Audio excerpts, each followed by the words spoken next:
Volodymyr Zelensky affirme que 8 civils, dont un bébé, ont été tués à Odessa après des attaques aériennes des forces russes. Le ministère russe de la Défense confirme qu'il a bien effectué des frappes dans la zone pour viser un aérodrome militaire, mais nie avoir ciblé des civils. Le ministre ukrainien des Affaires étrangères, Dmytro Kuleba, n'est pas de cet avis. Il estime que le seul objectif des frappes de missiles russes sur Odessa est la terreur et que la Russie doit être désignée comme un État soutenant le terrorisme et traitée en conséquence. À Mariupol, les derniers combattants ukrainiens sont toujours retranchés avec des civils dans l'usine sidérurgique Azovstal. Sur cette vidéo, on peut voir des femmes et des enfants. Leur évacuation a pour l'instant échoué.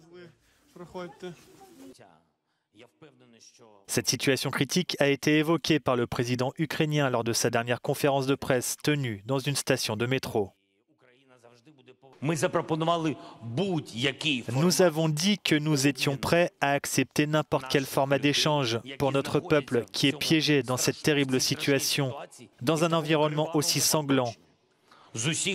Mais quand le président russe a dit récemment, on m'a montré son message, qu'il restait une citadelle mais qu'il ne l'attaquerait pas et qu'après cela, en 2 heures seulement, ils ont commencé à la bombarder.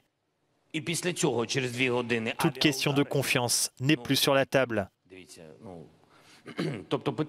Ayons au moins un dialogue pragmatique. Sur ces images satellites capturées par la société américaine Maxar Technologies, des fosses communes découvertes aux alentours de Mariupol.